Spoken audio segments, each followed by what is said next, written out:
Hi, Denise. Hi, Liz. Nice to talk to you. You too. I am so excited to have you on the podcast. I was just talking to Denise before I hit record, and I was saying how I actually first saw her in person at a Hay House I Can Do It event all the way back in 2019 when I was volunteering there, very eager to get in.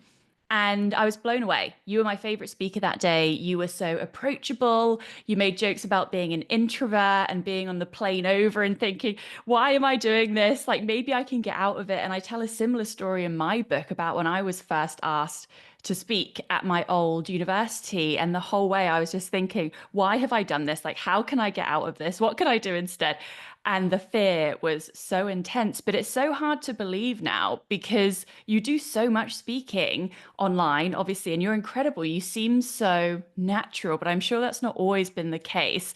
And also, I've read your book, Chill and Prosper, as well, which talks about your upbringing and your kind of money journey. So I would love to begin right at the beginning, talking about your upbringing, how that influenced you, and how that has had an impact on the work that you're doing today.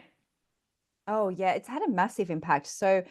Um, I was born in Manly in Sydney and um, to a very young mother who was 17 and like really born into this very uh yeah, circumstances were very that was a nice way of saying it. I'm like, my mum never listens to this podcast anyway, but her and my dad were only together very briefly, and she was really cast out on her own. And I was actually doing a lot of work yesterday with my kinesiologist about this, about coming into the world with this idea of service, almost like I volunteered. Who's going to take care of this girl?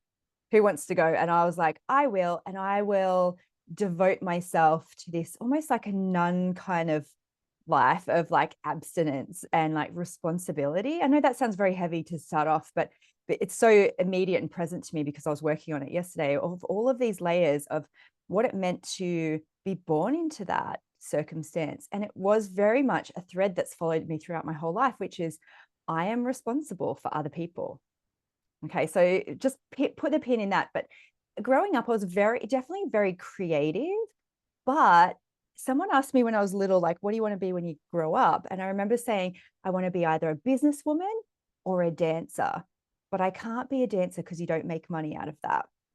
And I think growing up like I did, my aunties and my grandma would always kind of say to me as the oldest grandchild, like, never get married, make your own money, and really drummed that into me, have your own independence. And so I kind of was raised with that idea of don't trust anyone, make your own money. And definitely I was very creative and tried little businesses and stuff like that. But I was so driven for that idea of independence. So I was the first person to go to university because I thought, okay, getting a degree will be the thing that will give me financial independence. But I really struggled in my 20s to try and find what my niche was. I went in and out of corporate. And what I really truly wanted to do is to find some way to help people.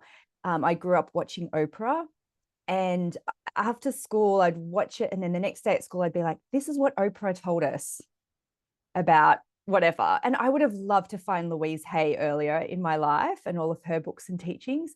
But all I had was Oprah, really. And I was definitely searching for that kind of, I didn't even know it was a job, really, but to be able to help people in some way. That led me into life coaching eventually. And then that naturally progressed me into business coaching. And then I noticed so many of my clients were struggling with the concept of money. I'm not a financial advisor, I'm not an accountant, but just this idea of being friends with money, being able to talk about money honestly and openly.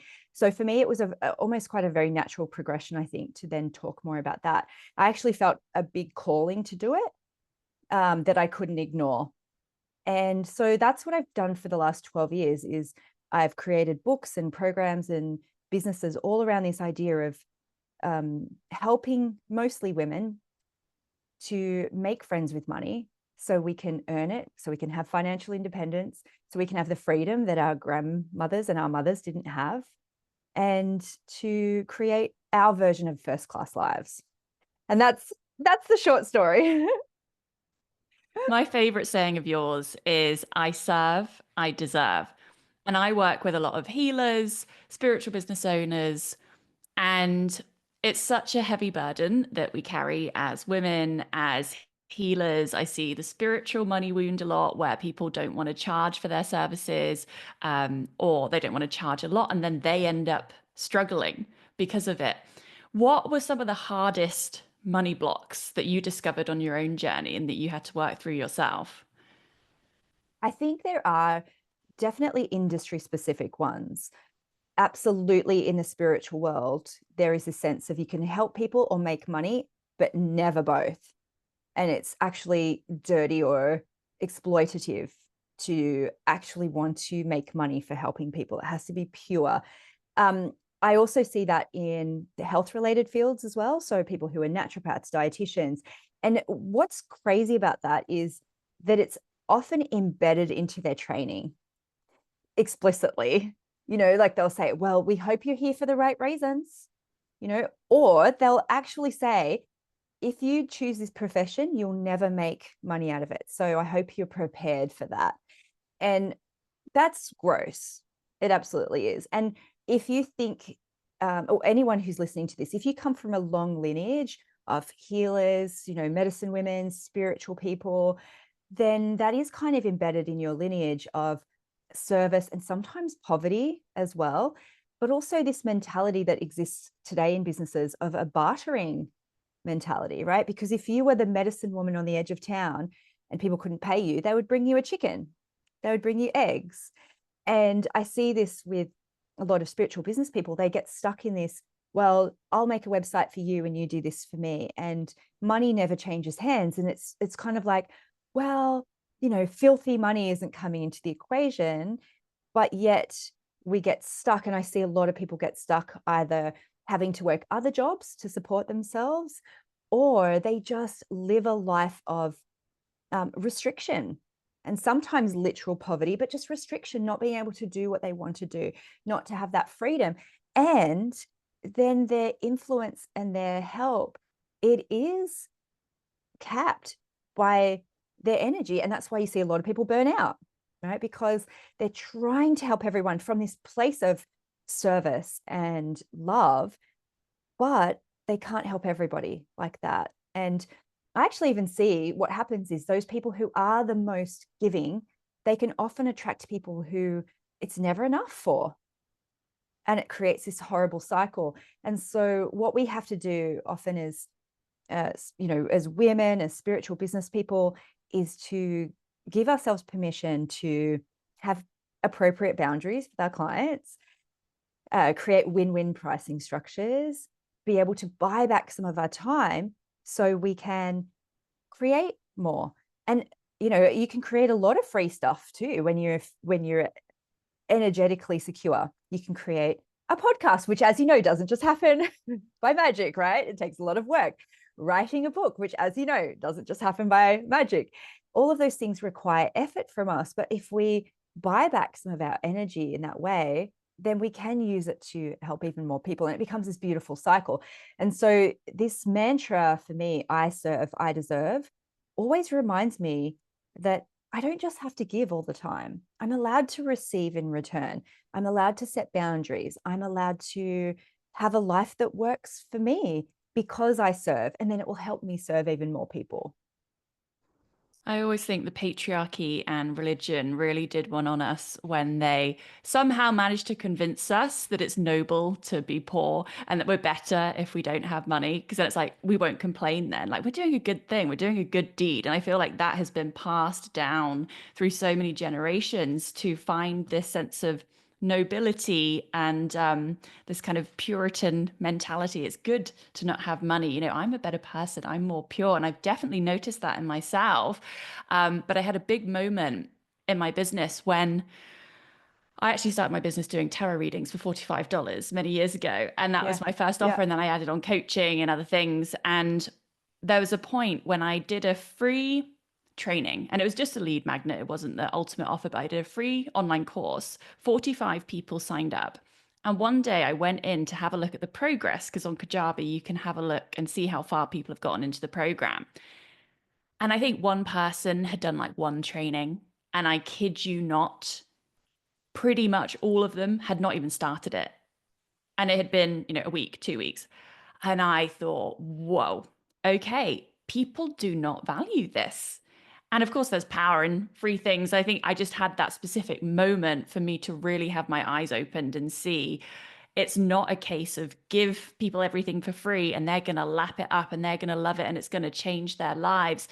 And I've definitely seen that mentality in the spiritual space, especially where people have had that opinion, oh, it should be free, it should be free if you're doing spiritual work. And that moment just really solidified for me, no, no, not always, not always, because sometimes you pay attention. That's the way that it goes. And the more that you invest, the more you're going to make it happen and you're going to get that return on your investment. Have you had any similar moments where you've really had a mindset shift because of something that has happened in your life or in your business? Oh, absolutely. Actually, for me, it was speaking for free. Because as you saw as well, I actually do not love speaking. It is not something that that really lights me up. Like I think a lot of my extrovert friends, they were like, "Oh, I would speak all the time. It feels so good." For me, I have to really psych myself up for it. And so I would never pitch myself for speaking gigs, but people who I knew personally would ask me, and I would think, "Well, it's just my friend." So, and I don't even like doing it. So of course I'll speak for my friends for free. But then it kind of started to be like friends of friends kind of thing. And I remember going to this one, and it was just a small event. It was maybe 20 people. And I did a keynote and Q&A and luncheon and all that kind of stuff. And I left and got in the taxi, and my whole body just went, ugh. And it wasn't the work, because I actually feel really good after speaking. That's the funny thing. I go, oh, that's so bad. That's great. I loved this. But I actually realized, because there was no appropriate energy exchange, the deficit had to come from somewhere, and it came from my personal physical body. And it was just such a wake up call, because I thought, oh, this is why you exchange money for service, because otherwise the universe has to balance it somewhere, and it's not coming from that person, so it has to come from me. Does that make sense? And it just felt so visceral, and I really couldn't deny it. And I just went, I can't do that anymore. And so even friends now, like unless they're like my bestest friend, like we pay each other, because it's a fair energy exchange for the work that we do. And that doesn't mean I still don't fall into it, because I actually did something recently and I was like, they didn't even say thank you. Like, why did I even do that? And it felt so bad in my body. Again, I had to be like, I need to put a boundary around this. And so that's usually what happens, right? Is that we go, okay, this is undeniable. This feels really bad. So what can I do? And so after that, I hired someone to put together a speaker like price list, basically, because I was like, I don't know how to charge for this. So I'm going to find someone to help me do it. And then the next step, though, is making sure that speaking requests do not come to me, because I can preach this stuff all day long, but I still find it hard if someone asks me directly. So I have to send it to Mark, my husband, who works in my business, because he's just like, here's Denise's speaking list, right? And so that is such a key thing, is if you struggle with charging, yes, you have to do the internal work, but sometimes as well, it's like, what can I put in place to make sure this doesn't happen? So a really good example of this is a friend of mine who was a naturopath, and she would state her prices on her website. People would book in, but in the room, she'd go, just give me $50, even though her prices were at the time still low, but maybe $80, right? And so we had to put in layers of work before we went, babe, you're obviously not charging enough. But we couldn't even start there. We had to start with, okay, so let's put a reminder on their, text message or whatever, so then people know. And then, you could do prepayment for things, or you could do like you have their card on file, so you can go, okay, I'll just charge the file. But what was the game changer for her is that she hired a receptionist, and so she didn't even have to have that conversation, and so you start to layer in those things of confidence. But it really starts with noticing, wow, I did it again, this feels really bad, what can I do? And there's a couple of things that will happen. You know, those zombie clients that pop up after 2 years and they go, remember that thing that I bought from you, even though you sent them 50 billion follow-up messages and now maybe your prices have really changed. Like a zombie client that might come up. That's a really good reminder to go, okay, are my terms and conditions really set? Like, is it clear how long someone has to, get their thing from me? Anytime that there's a client who oversteps, like, yes, you have to have the conversation, but go back and look and say, okay, what have I got in place here to be really crystal clear? And those things kind of help your confidence a lot, as well as other people in your business, gatekeepers. I had a fake assistant for a little while who just was that extra buffer for me of, asking people to pay their invoices, a little bit of a bad cop in my corner. There's so many layers to this, but I don't want anyone to feel like they're weird for still feeling this way about money. Because as I said, I teach this stuff, and I still had one like last week where I went, why did I do that, for free? So it's a learning experience and it's a journey, especially in business where we don't have a boss telling us what we have to charge, and we don't have someone saying, okay, here's your pay review, let's review it. We have to make all of those decisions. And that brings up all of our stuff of, am I being fair? Am I a good person? And am I kind? Am I being loving? Do I really care about my clients? And yes, you can care and love what you do and still have permission to charge appropriately. So my husband was an engineer for 10 years and then he recently retrained to make fine furniture. So he makes bespoke furniture. Wood is unbelievably expensive. It's a lot of hours. People don't realize the costs that go into it. He has to rent a workshop space, tools, thousands and thousands. And so when he was doing his training for a year, someone at his college said to him, you have to stand in front of a mirror and say, that'll be £10,000, please. That'll be £10,000, please. That'll be 10,000. And I thought that is such a great tip to just get comfortable with asking for that amount of money, because it's not just our industry, it's every industry. And he's gone through it as well. And, it's uncomfortable asking for premium prices, even though they're completely justified in the costings. But that's obviously a physical product. And a lot of the people we work with, I mean, you said you were a life coach, I did spiritual coaching. They deliver a non-tangible result. And I think this is where sometimes people get really stuck. And perhaps it's maybe slightly easier in business coaching. There's a little bit more of a tangible transformation. But for the people listening who do energy work, things that really don't have a kind of tangible, quantifiable outcome, perhaps, do you have any advice for them when it comes to charging those higher prices and really standing behind them? Yeah. So the price is the price. Okay. So that's a really good way there's multiple layers of that. So the price is the price. It's not a literal translation of your worth as a human being. And that's really important to separate, because especially if you're a solo business, you feel like your business is you. It is you, everything about it. And I've had a couple of mentors who've really helped me with a couple of concepts. So the spiritual coach, Hero Boga, she really helped me to see that my business is a separate energetic entity to me. And this has been probably the biggest game changer for me in the last couple of years, is I don't take things as personally, because it's not me as a human being. My business is a separate entity. It serves people in a different way than I personally have to. So that really helps to go, okay, I'm not putting price on myself. My other mentor, Kendall Summerhawk, she is such an amazing woman. She's very beautiful and kind and generous and loving and spiritual. And she is a business and money coach. And she talks about pricing being such an energetic thing.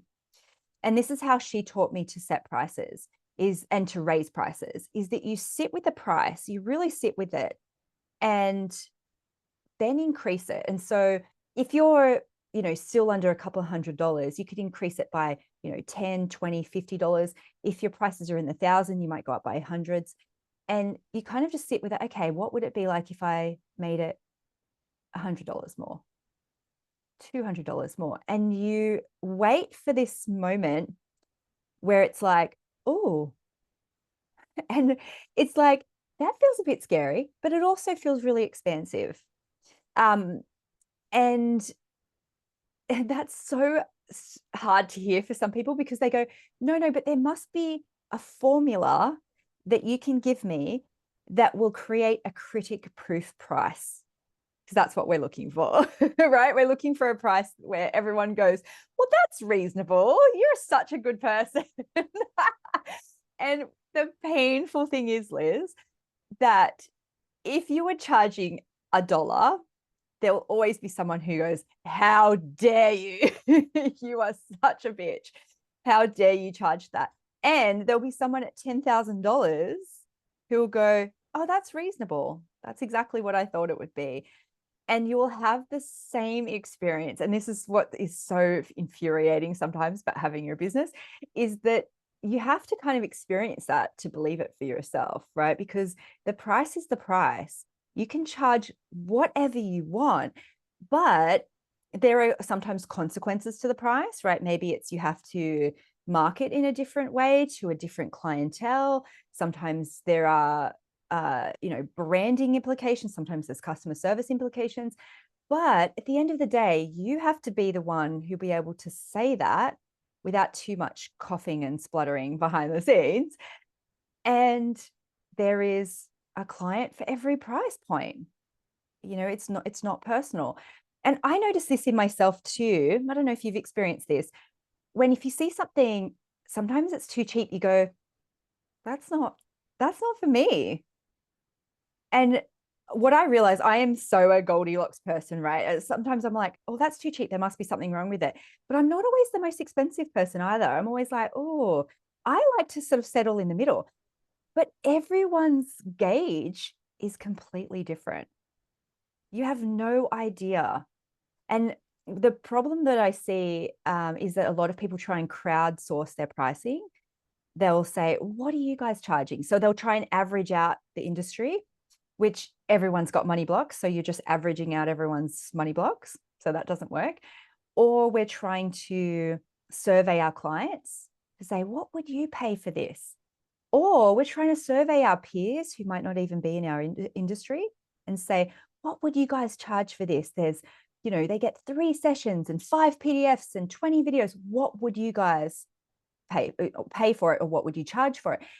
And we're just like scrabbling around in the dark, because sometimes people don't know what they would pay for something until they need it. I've done the same thing myself. I remember someone quoted me for copywriting and I went, no, that's too expensive. And then I procrastinated and left it to the last minute. And then suddenly that price seemed totally fine because I went, I'm not going to do it. Okay, I'll pay that price. If you had asked me a year ago, what would you pay for copywriting? No, I would not have paid that. And so this price thing, it just is so nebulous. And we have to be not necessarily strong, because I don't think anyone ever feels like super, super confident in their pricing, but we have to be the ones to ground that. And actually, that makes our clients feel safer. I don't know if you've experienced this, but I've had times where I can feel the person as a client, I can feel the other person being really wishy-washy about money, or they don't charge me, or it's just unclear. I feel so unsafe because then I feel like I have to take charge in this situation. Even things around time, and that's actually we'll talk about that in a second, about how time can be a really good gateway. If you start to get better boundaried with time, it'll lead to better boundaries with money. But because I used to be like, oh, it's a 1 hour session, but let's keep going. Let's do 3 hours. You probably did that too at the start. But when someone does that to me, I feel very unsafe because I want them to be the container. I want them to be the grown up. And if they don't, I then feel like I have to step into that space. Let me do this. I've been on sales calls with people and I go, can I give you my credit card number? Like, how do I sign up? Because they're not being kind and they're not taking care of me in that way. They're being too wishy-washy. So that's a really good way to flip it, to say, wow, this is a really kind, grown up, sovereign thing to do to make people feel safe and be very clear what they get, what I expect from them, how it's all going to work, what's it going to cost. And then they don't even have to think about it. They can relax and then work on their transformation, not the minutia that is my job to take care of. So many things that I agree with what you just said there. So I actually did an economics degree. for my bachelor's. And I also grew up no money, and that made me fascinated by money. And I just wanted to make money. So I studied economics, did the JP Morgan grad scheme, obviously hated it because it's not who I am at all. But I was always really interested by money. I can only remember a few things from my economics training, but one of them was about price being a signal of value. And it's so incredibly true. And without going into too much detail, there's a basic supply and demand diagram that says as price goes up, demand goes down. But there's something else called Giffen goods, which are basically luxury items. And they kind of defy this rule. And it's this anomaly that we have as humans that's not always the case, that if it's a lower price there's more demand, because of exactly what you said. We think, oh, it doesn't have value, it doesn't have the status and these other things that we desire as human beings. And price is so subjective. I definitely get that in some of my business programs. So people are like, what should the price be? I'm like, whatever you freaking want, like pick a price. There are people charging all kinds of prices. The most important thing is that you can stand behind it and you feel comfortable as possible sharing it, and don't kind of hide it and cover up the price because you feel like it's too much or whatever, and you're not really ready to stretch to that yet. um, but there's so much shame around it for sure. And I think just in general, speaking about money, I know I've definitely had that, sharing money wins and things like that, and even putting out there that my price is, $5,000, $10,000. I still get, oh, my friends are following me, and that kind of feeling. And you talk about money so much online. Obviously, you've been doing it for a long time now, but what has that been like? Have you had any of your own shame come up? Have you ever been shamed by other people for doing so? What's that experience been like? Because obviously, it's the main topic that you talk about and are known for. Yeah, well, I've even released my tax returns, and Oh. that was a really interesting experience too, because I'm always kind of like, if I talk about it or not, it happened.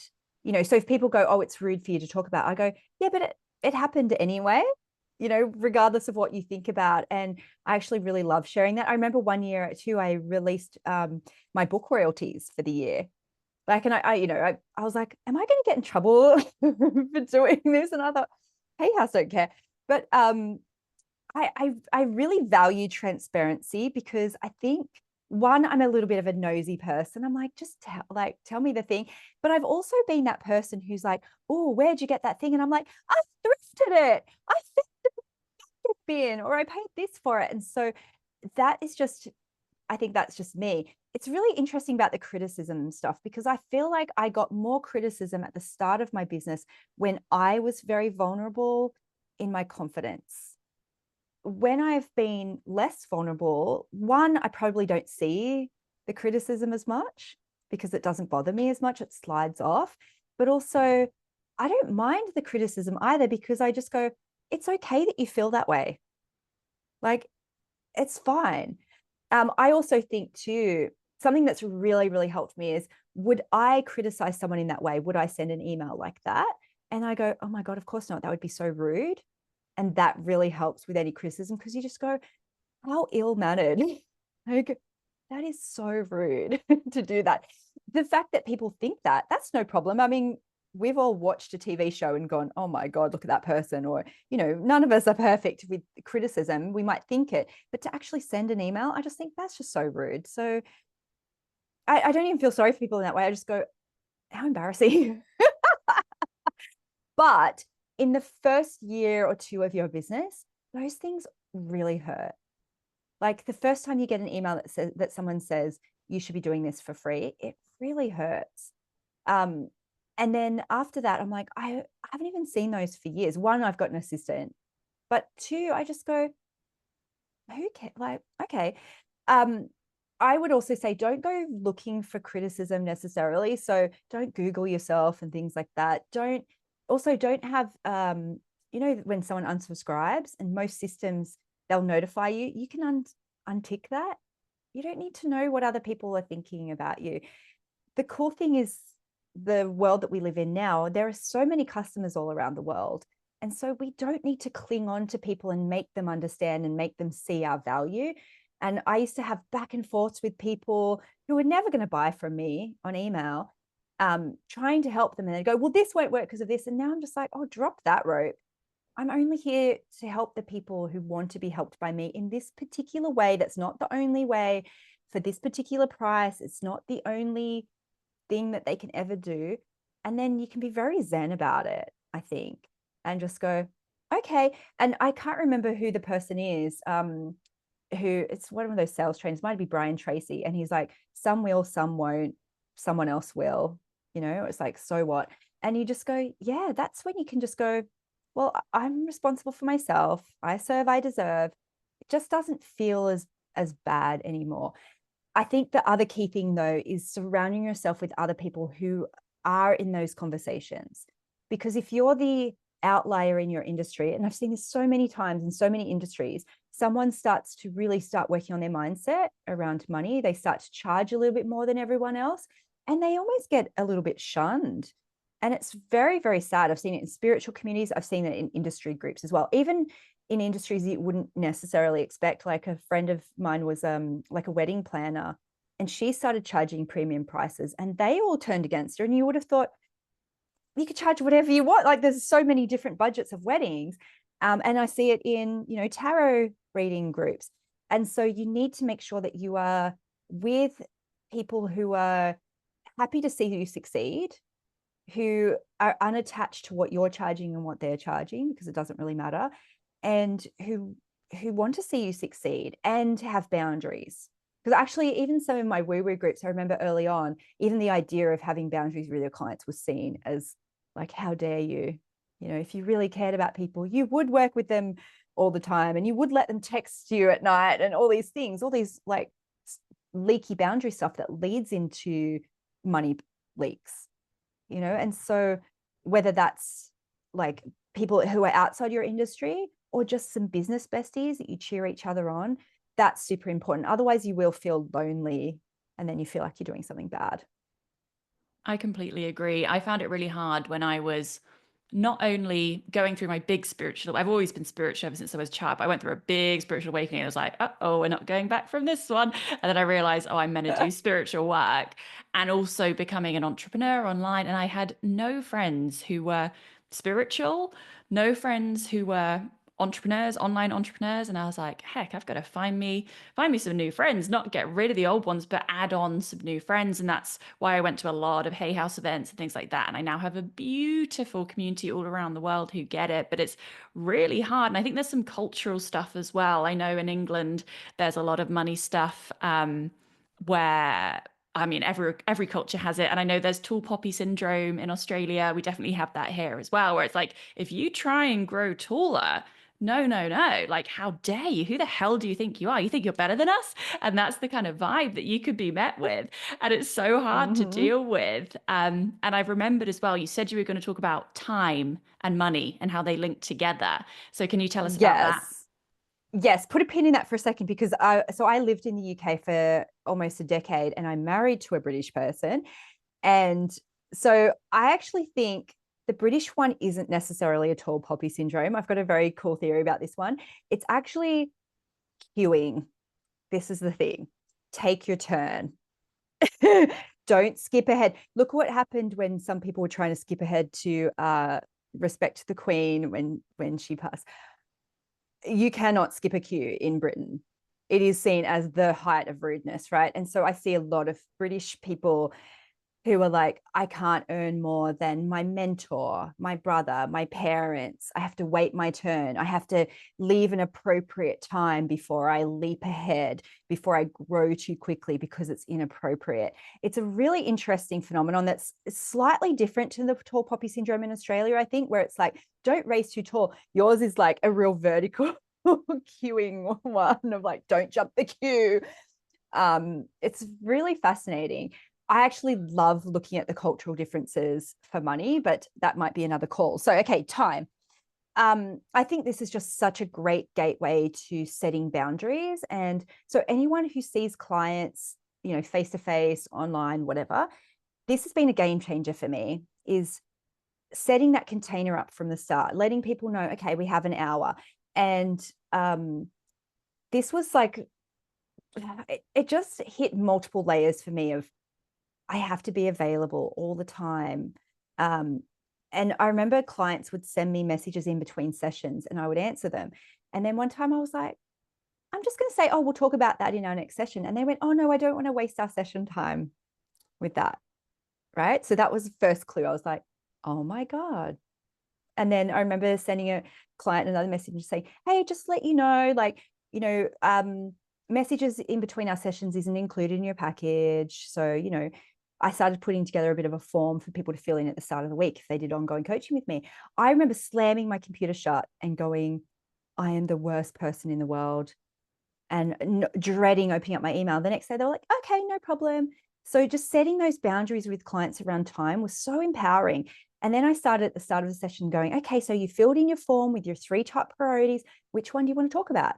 And they'd go, oh, this one. I'd go, great. So we talked about that for 20 minutes. And I'd be like, okay, so we're almost at halfway. Let's move on to another one, which was the most priority of that. And they'd go, oh, this one. I'd go, great. Let's talk about it. And then I'd get to maybe 10 to, and I go, okay, let's wrap up and make sure you know what's happening next and what you need to do. And then they'd go, great. And then at, 2 minutes to whatever, like, okay, let's wrap up and we'll put a pin in that for next time. Now that sounds so easy coming out of my mouth, but what I used to do is just to go, let's talk about everything. And then at 1 minute 2, I'd go, anything else? And they'd go, yeah, what about this other thing? And I'd go, yeah, let's talk about that now. And it would be another hour. And what I realized too is, one, they didn't feel safe and secure. 2, I wasn't really keeping them accountable. I was giving them a fire hose of open loops. And if people weren't in an ongoing coaching thing with me, they would just be like, okay, I'll see you in a year. Because I'd given them all this stuff to do. They were just like, I can't, I'll go and do all the things you told me to do first, and then I'll come back. And I was like, this is not good for them at all.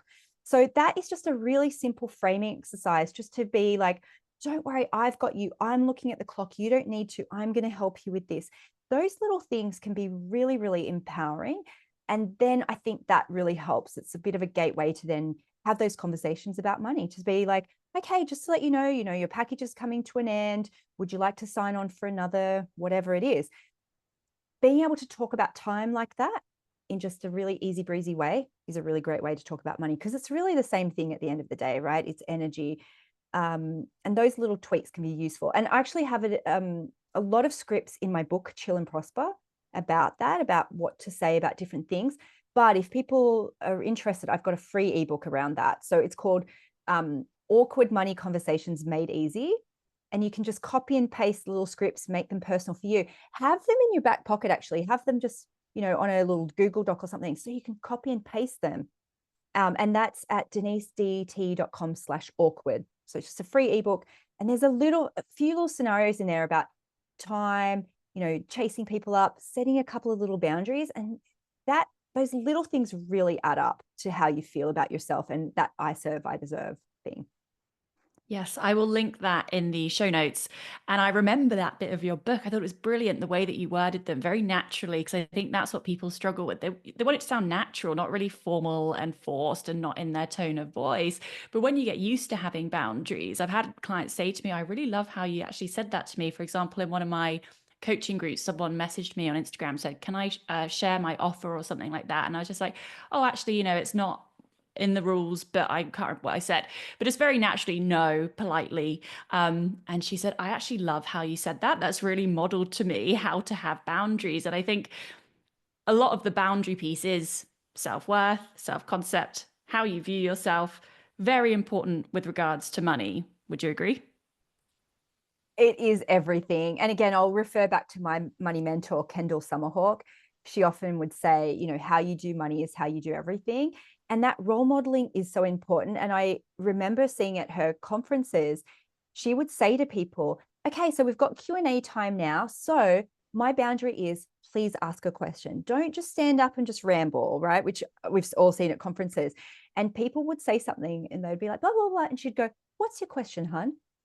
And I remember that. And I do that at my events now. And then I've had people say to me, you have role modeled that to me. And it's so wonderful how you did it in such a nice, easy breezy way of going, so what's your question, hon? Where that has then followed on for me in my group, So I've got a group, I've had 10,000 people go through my money boot camp, right? And there was a time where I really struggled to set boundaries in that group. And what I started to do a couple of years ago, someone would go, blah, blah, blah, blah. And I'd go, what part of the course are you up to? It was just like the best thing, because it reminded me, no, I have created this container for you. I have created all these resources for you. I have done that for you. You have not paid to have unfettered 24-hour access to me as if I'm a live chatbot. That's not what you have paid for. You have paid for this. I've fulfilled my part. You have to do your work too. But it was just such a beautiful shift, because before then, I was literally answering questions at 3 o'clock in the morning when I was breastfeeding, because I thought, oh, I might as well just log in and answer a few questions. Christmas Day, people would tag me, and it took me years to even take weekends off on that group, let alone set a boundary and say, what part of the course are you up to? And inevitably people would go, I haven't even done it. Or I'd go, oh, have you ever done this assignment? Always push it back on them. And then I trained my team as well to always refer back to the material and not just try and answer the question in the moment, to say, yep, here's the link for that. Go and watch it and then bring back your questions. And those little things become a practice, they become a habit, but it becomes a bit of a monkey see, monkey do thing too, because then people see you setting a boundary and they stop the behavior. But the beautiful thing that you said, it's role modeled throughout our communities. And this is how we increase the standards of our industries, of our communities. And this is why I'm so grateful we live in this time, right? Because I'm from a small town. I would not have been able to meet all of these other people who are also outliers in their towns, right? And we don't feel alone. And we feel like we're allowed to set these boundaries. We're allowed to profit from what we do. We're allowed to charge, because we're not alone. We have a community of people. And it's beautiful. So never think, oh, I'm such a horrible person for doing this. You have no idea the impact that someone seeing you set a boundary, saying no, upholding your standards, charging for what you're worth. You have no idea the impact of that can have on someone. And our kids are watching. Our kids are watching. People might think that I've cracked the secret, or I'm, know how to raise kids with healthy attitudes to money. I really don't. I am in it as well. But it's surprising how many things that they say that I'm like, where did you even hear me say that? And that is a true gift. My little one, she's about to turn 7. And I've been saying affirmations to her whole life, but also I think she's just seen me have that energetic power around my own worth too. And so she was like, oh, I want to show you the birthday card I wrote to myself. Her birthday's in 2 weeks. And it was to me, I love myself and I hope I have the best birthday in the world. Love me. And she just embodies that all the time. So it's never about the money. It really isn't. Money is just the currency that we happen to use. It is being able to look in the mirror, as Louise Hay taught us so many times, look in the mirror and just say, I approve of you. I love you. And that's why I love tools like that. And I incorporate them in my money work, tools like affirmations, mirror work, EFT and tapping, because so much of it is I deeply and completely love and accept myself. Then you don't need a critic-proof price. You don't need everybody to approve of your business decisions, because you can live with them. You love and approve of yourself. And that's the only thing that is important. Yeah, that's it. I love it. And you mentioned Louise Hay there. Time has been flying. I don't know where the time has gone, but I want to touch on your books. So you've got 3 books. What has that whole journey been like for you? Do you love writing? Do you love being an author? How has that all been? I'll be really honest. I don't love writing. When I meet someone outside of kind of our industry and I can't be bothered explaining, I'm a money mindset mentor and I work online, blah, blah, blah, I just tell people I write books. But the truth is I don't really, because I very rarely write and I have to do it under deadline conditions, basically. I'm a talker, I'm a speaker, as in, I just want to communicate and talk with people all day. So I love doing podcast interviews more than writing books. Anyway, that being said, So I have this typewriter here, which is for my 9th birthday, my mum brought me a typewriter. She brought me a electric Olivetti typewriter, and it was the best gift ever because I did write little stories and I loved English as a kid. And I actually wrote my first book, Internet Dating Tips for Men, in 2002, 2003. And ebooks were very new. And it was literally, I was doing internet dating and I was like, God, really? People are really bad at this. I'm going to write a book about it with all my tips. And I did internet dating in a very intense way, which I talk about in my book too, where I did it like a marketing funnel. And then I wrote a couple of other books of when I got married, about green and ethical weddings. And actually, one of my jobs was writing a big sales manual for the United Nations. So I'm definitely a nonfiction Virgo, you're doing this thing wrong, let me help you kind of writer. And so actually what happened with Hay House is that they contacted me in 2015, and it was Amy from the UK office, and she said, I've been on your newsletter list for a year. And I always tell people this because you never know who's watching. You never know. And you know how sometimes you think, oh, I'm not going to send one out this week. I don't have anything to talk about.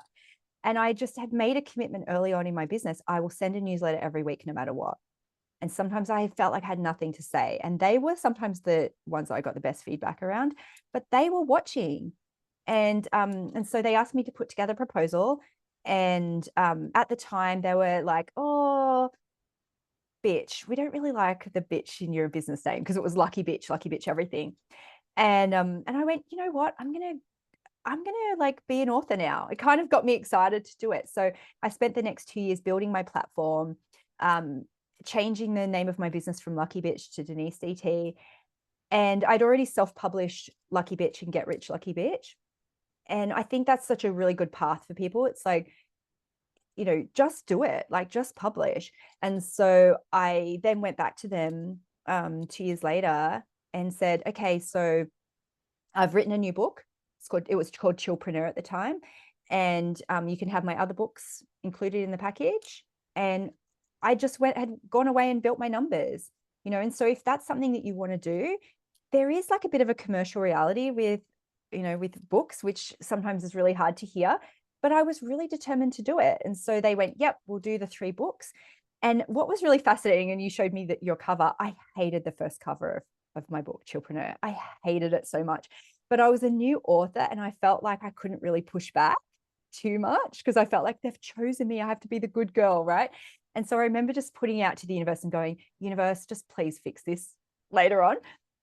So it came out in, I think, 2019, and 2021, they contacted me and said, we'd love to do a second edition of Chillpreneur, because we'd love you to put in more case studies. And obviously we've had a pandemic. We'd love you to like talk to that. And I went, great, it needs a new cover. And they went, yeah, no problem. But they asked to change the name because they never liked Chillpreneur. And I'd already had my podcast called Chill and Prosper at that time. And so this is unheard of. No one ever gets to redo their book only 2 years later.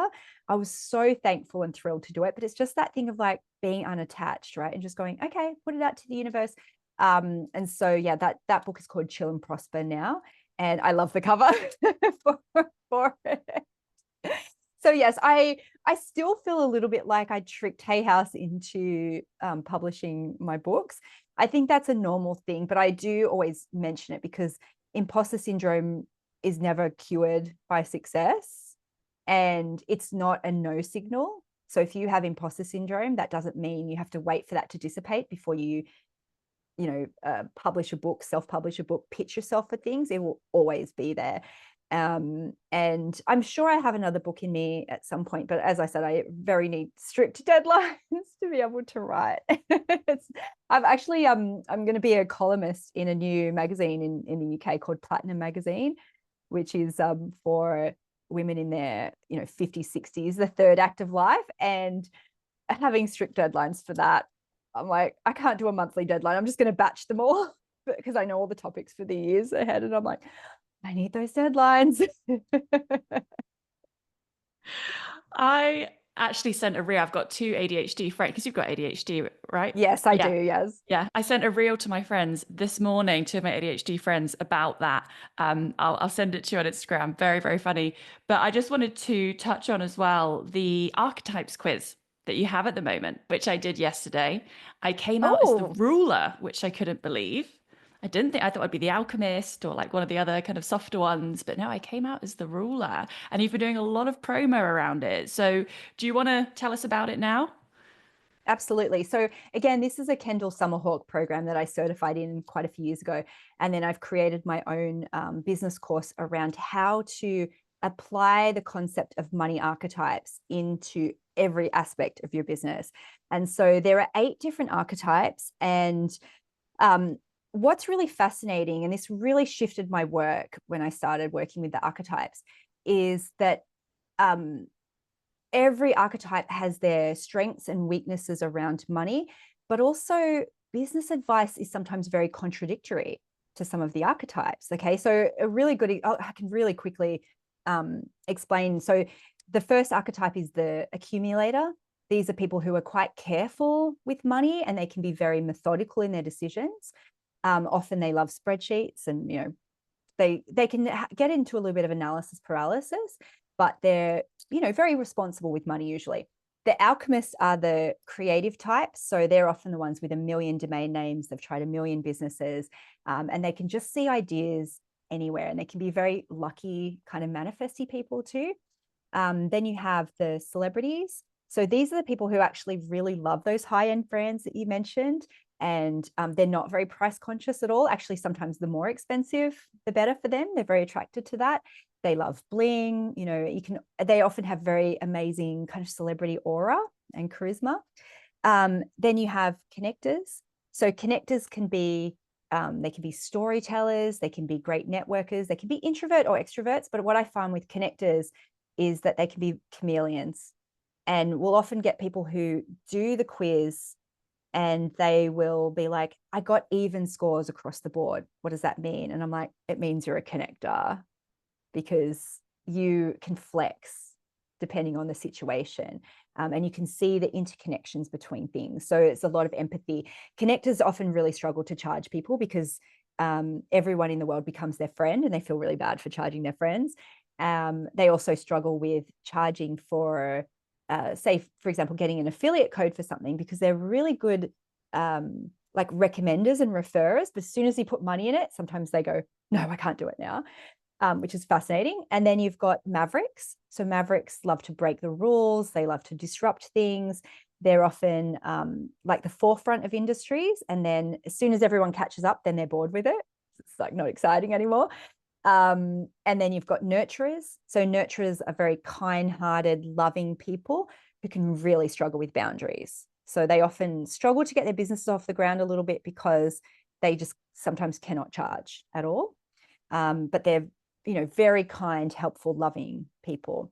Then you have the romantics. So romantics are easy breezy, go with the flow people who love beautiful things, but also they just want everything to be very just harmonious and beautiful. And so sometimes they just can't be bothered to do stuff, but they still want everything to be really lovely. And then you've got the rulers. So rulers can see opportunity everywhere, often empire builders. So they might have lots of different businesses, but also it's not enough for them to just do one thing. So if it's like, okay, I'm going to write a book, no, I know what the whole series is going to look like. And so it's always about big, can very much be workaholics too. So rulers have to watch burnout. So people might think, oh, I don't fit exactly in one category. And that's kind of the point, is that like when you start to look at astrology and you go, okay, I'm a Virgo, but actually I'm not just a Virgo. I've got all of these other planets that influence that. And the archetypes are the same, whereas you might have a ruler energy, but you've also got a nurturer in there. And so you go, I want to build this big empire, but I feel really bad charging people. So you have to look at the kind of all of those things. So people might be very curious about this. And so you can do the quiz for free and get a free workshop. And then if you want to take that further, then of course I have a course after that. So go to denisedt.com/quiz and do the quiz. But what was really fun about creating this is the first couple of years that I ran this course, I kind of just taught as me, Denise. And for this last one, I did it as each of the archetypes. So I spent months curating a set, a look and feel, a fashion for each of the archetypes, almost like a persona. And it's very layered and detailed. So if you look at the nurturer set, it's kind of modeled on like a grandma kind of energy. It's got like a floral chair. I've got like a cat pin. I've got cookies in the background. And this isn't to always say, oh, every archetype, every nurturer looks and feels like this. It was more about drawing from my personality. If I was more of a nurturer, and they all kind of live within us in some way.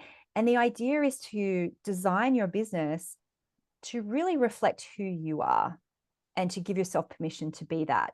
So with the accumulator, for example, the set for that, it's very symmetrical. So even the top that I'm wearing, one of the things, it's like stripes.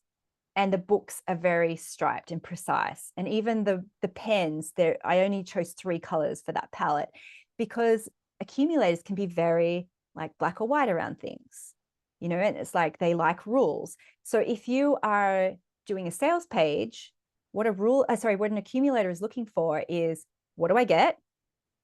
What's the money back guarantee? What's the price? And so when you know all those things and who you're trying to attract, or sometimes if you just, trying to attract everyone, there's just a couple of things that will either turn or turn off some of the archetypes. And once I really like embedded this into my work, I realized there is no such thing as generic business advice, because it doesn't always work for everyone. Even something like testimonials. Okay, so an accumulator will read testimonials, but they'll be very skeptical about it. A connector wants to see who else is in this course, but a maverick will go, it's too popular, I don't want to do it. If everyone's doing it, it's not for me. So you might see things that are marketed to mavericks like, this is a secret, no one wants to do this is messy and scrappy, most people wouldn't, do this. For them, they're like, oh, this is interesting, and so that's I could talk about it. You'd have to bring me back to literally talk about this, because once you start to see it, you'll see it in every industry. And so in the course that I do around it, I break down a couple of industries and I go, hey, let's look at tea brands. Let's look at water brands. What water brands are celebrity? What water brands are accumulator? What water brands are connectors? And you start to see the commonalities. We even go back to, I do a car campaign and we look at how Ford markets their cars now versus 100 years ago, and how their advertisements use almost exactly the same words marketing to the archetypes. So they have a very clear celebrity campaign that they've used the same language for a century. And it's just fascinating to see that. And it's always like, the paparazzi will find you when you pull up in this beautiful car. And that's very much how celebrity campaigns work, right? It's like, oh, the flashing lights, you'll be the center of attention. No one else will have this. And connector brands, you'll often see, cheers, my mates are doing this with me. Like connector car brands, how many people can we fit in this car? Because we're going to go on adventures together. So yes, as I said, I could talk about this a million years, but I think it's really helpful for people. It's just another little piece of the puzzle, right? Of when you go, oh, that's why I do this thing. And to really understand and appreciate that there is a place in the business world for you for any archetype, but you can't do it. A nurturer cannot do it like a ruler and feel good about it. A ruler will feel out of place, with some of the other archetypes. So you have to kind of be able to then filter advice for you, what feels good for you, and what will help your archetype thrive. So, oh yeah, you'll have to stop. You'll have to cut me off because I'll talk about it forever. But yeah, DeniseDT.com/quiz. And you can always DM me and tell me your results too, because I actually really like when people do that, because I go and stalk people's social media and I think, yeah, I can see that. And I've got a pretty good track record of guessing, but sometimes it's just like, sometimes people's business energy is a little bit different to their archetype. So my actual business energy is more connector energy, because it's very much, people say, I feel connected to you. I feel like you're my best friend. Whereas my actual archetype, I'm a ruler. And so that's the whole thing of like, my business is a separate entity to me personally. And I used to bring a lot more of my ruler self into the marketing of the business, but actually it doesn't really work as much. Interesting. Yeah. It's Do you know such what a your other great quiz. archetypes are? Oh, so I was a ruler one. I then had quite an even spread. There were like four that were the same. Maverick was bottom, and also I think Connector was bottom. Connect, yeah. But there were a bunch in the middle that were all 28. I think there was about four of them that were 28. Yeah, it's really interesting too, the sometimes the spread, because my husband Mark, he's a ruler too, but his score is higher. So then, there's a bit more of a gap between his maverick and his celebrity. Whereas for me, I'm ruler, maverick, romantic. So I'm kind of a little bit even. I can flex between those three archetypes quite easily, depending on what phase of life I'm in. So my romantic is more ruling my life at the moment. Whereas 2 years ago, I was very much in a workaholic ruler kind of state. And so, you know, some of his ruler tendencies can be more harmful. He's more prone to being a workaholic. He's more prone to reinventing the wheel, which is a very ruler thing too. So that has helped us to be able to have a shared language as well, where I'm like, oh, you're being too ruler right now, and his celebrity is very suppressed. So he needs to kind of have a bit more recognition, which he doesn't get behind the scenes of my business. So, we know that that's not sustainable for him forever, but it's, yeah, it's hard to take the goggles off once you see that. Even just walking around the shops, you'll start to go, wow, that is a Maverick brand. That is a celebrity brand. And then also you don't take things as personally either, because then you go, well, that's just not for me. There's nothing wrong with it. It's just they're not using the language that like is the key that's unlocking my lock. It doesn't mean it's bad. It's just not for me. And that's good discernment too, right?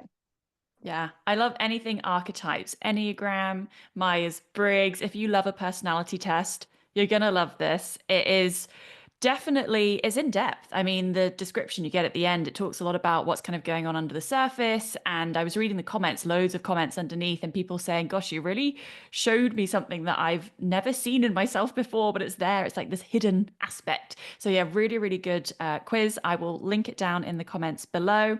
This has been incredible. I don't want to keep you any longer because honestly, I could just go on and on and on. So many things I could ask you, but it's been absolutely incredible. Thank you so much for coming on and for sharing all of your Oh, wisdom thank you, Liz. today. Where can people find you? Where do you hang out online?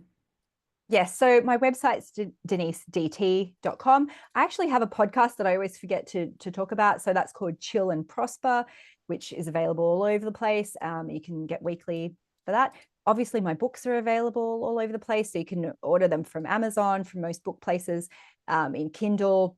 I do the audio versions for them as well, and paperback, obviously. But online, social media wise, I probably hang out the most on Instagram. So on most of the social media channels, you find me Denise DT. Is really easy. And yeah, I'm very curious. Always send me your money stories. I kind of am a bit of a collector of money stories because I'm so fascinated by human behavior. And I also want to help you realize that you're not alone. Everyone feels this way about money. It's a tricky thing for us to navigate, but why not you? And that's always my message is you can figure it out. You've done harder things before. Money is just money. Amazing. Thank you so much. Thanks, Liz.